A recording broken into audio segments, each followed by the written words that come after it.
During the early stage of life, all heating and stimulating food and drinks should be strictly forbidden. They tend more certainly to produce disease in the really excited system during childhood than perhaps at any other period of life. Vegetables should, in fact, constitute the principal diet of children, especially the farinaceous substances such as bread, rice, arrowroot, potatoes, etc. To these may be added milk, soft-boiled eggs, and a very moderate allowance of plain and simply cooked animal food. Children in general have very excellent appetites, and the sufficiency of nourishing food is absolutely necessary, not merely to renew the waste of their systems, but also to supply materials for their daily growth.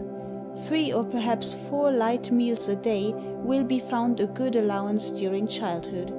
At one of these, the dinner or midday meal, animal food may be allowed, in moderation. For the others, bread or potatoes and milk, various preparations of rice or rice and milk, plain bread pudding and custard form a proper and wholesome diet.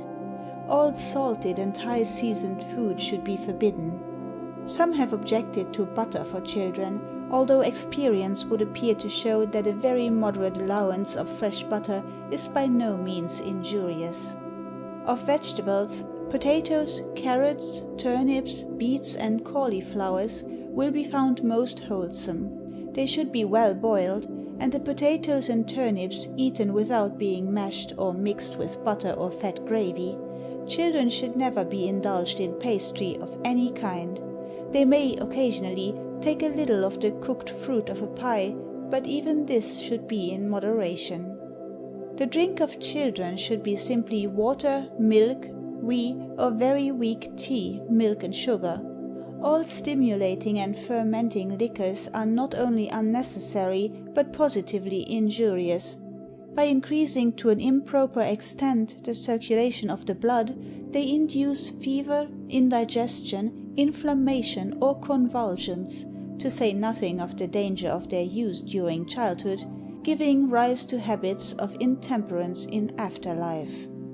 The periods of the meals should be strictly regulated, and in such a manner that the intervals between them should not be so great as to permit the children to experience at any time a sensation of hunger.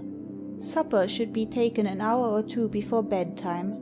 Children should get their breakfasts as soon as possible after they have arisen, and have been properly combed and washed. The stomach is then empty, and the appetite keen. If food be too long withheld, the cravings become either too importunate, or the appetite fails, either of which would be injurious. As little variety of food as possible should be set before children, since every extraordinary article becomes a new incentive to appetite. They should never be indulged with a second course. If they sit down with an appetite, they will satisfy it by eating of the first articles presented to them. Hence all the rest is superfluous, and therefore injurious. If the appetite be trifling, the less they eat at a time, the better, as by taking but little, the appetite will more certainly return at the next meal. But should this instinct of nature for an observance of moderation be neglected, or attempted to be overcome by variety, repletion, with all its evils, will follow. Instead of a renewed and healthy appetite following, as would have been the case had the instinct been obeyed, it will be found diminished, and most probably attended with headache, fever, oppression, or even vomiting. Children should not be allowed to eat frequently of bread and butter, bread and molasses, cakes or fruit, between meals, for this will either destroy the regular appetite or induce them to eat too much. In the first case, the stomach will be interrupted in its regular routine of function. Consequently, the appetite will become either irregular or capricious. In the second case, all the evils attendant upon an over-distension of the stomach must follow. They should not, therefore, be suffered to carry food in their pockets, to eat between meals, or during school hours, as this produces the injurious habit of requiring food at improper times, by which the digestion of the previous meal is interfered with. A fresh quantity of food being forced upon the stomach before it has properly digested that which had been before received. Children are to be restrained from any violent exercise immediately after dinner. If not kept in a state of perfect rest, they should at least be prevented from engaging in any pastime which requires considerable bodily exertion. They should also be early taught the importance of eating slowly and chewing their food well. On this account alone, the habit of resting after a meal is of importance, as it prevents them from swallowing their food hastily, in order that they may return more quickly to their play. In regulating the diet of children, care should be taken not to force any particular article upon them after it is found, by a fair trial, not to agree with their stomach. The contrary practice is both cruel and injudicious. Cruel, because the poor child is forced to swallow what is disagreeable to it, and injudicious, because it is liable to perpetuate a disgust which most probably would have subsided had not forcible attempt been made to overcome it. At the same time, however, great care must be taken that permanent dislikes are not formed at this period of life against certain wholesome articles of food. This is often a matter of very great difficulty, a good deal of close observation and discernment being required in order to distinguish between a wayward prejudice and an actual disgust. The former, if indulged in too long, may be converted into the latter, while the latter may often, by judicious and well-adapted means, be entirely removed. Children should never be suffered to eat alone, unless the proper quantity of food be meted out to them, otherwise they will eat too much. If a child demand more than is judged proper for it, its importunities should always be resisted with firmness, or it will certainly acquire habits of gluttony.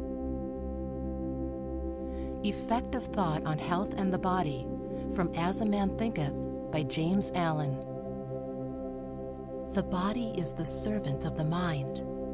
It obeys the operations of the mind, whether they be deliberately chosen or automatically expressed. At the bidding of unlawful thoughts, the body sinks rapidly into disease and decay. At the command of glad and beautiful thoughts, it becomes clothed with youthfulness and beauty. Disease and health, like circumstances, are rooted in thought. Sickly thoughts will express themselves through a sickly body.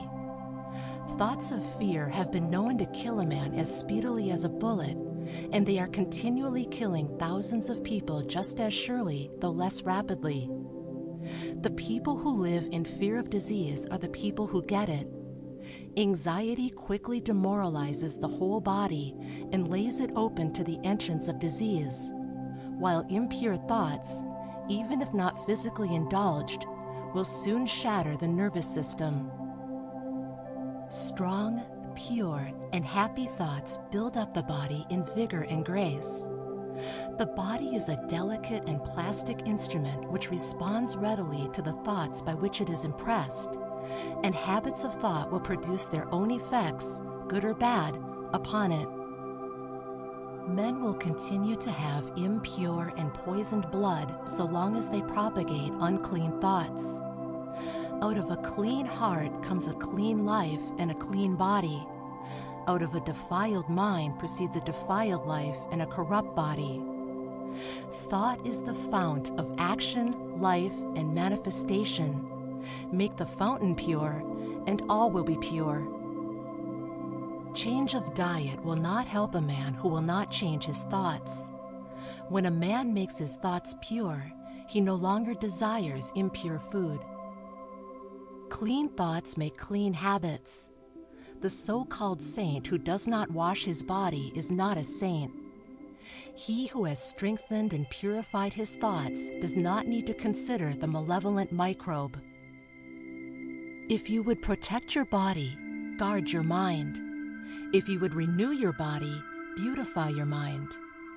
Thoughts of malice, envy, disappointment, despondency rob the body of its health and grace. A sour face does not come by chance. It is made by sour thoughts. Wrinkles that mar are drawn by folly, passion, pride. I know a woman of 96 who has the bright, innocent face of a girl. I know a man well under middle age whose face is drawn into inharmonious contours. The one is the result of a sweet and sunny disposition. The other is the outcome of passion and discontent. As you cannot have a sweet and wholesome abode unless you admit the air and sunshine freely into your rooms, so a strong body and a bright, happy, or serene countenance can only result from the free admittance into the mind of thoughts of joy and goodwill and serenity. On the faces of the aged there are wrinkles made by sympathy, others by strong and pure thought, and others are carved by passion. Who cannot distinguish them? With those who have lived righteously, age is calm, peaceful, and softly mellowed like the setting sun. I have recently seen a philosopher on his deathbed. He was not old except in years. He died as sweetly and peacefully as he had lived. There is no physician like cheerful thought for dissipating the ills of the body. There is no comforter to compare with goodwill for dispersing the shadows of grief and sorrow. To live continually in thoughts of ill will, cynicism, suspicion, and envy is to be confined in a self-made prison hole. But to think well of all, to be cheerful with all, to patiently learn to find the good in all, such unselfish thoughts are the very portals of heaven. And to dwell day by day in thoughts of peace toward every creature will bring abounding peace to their possessor.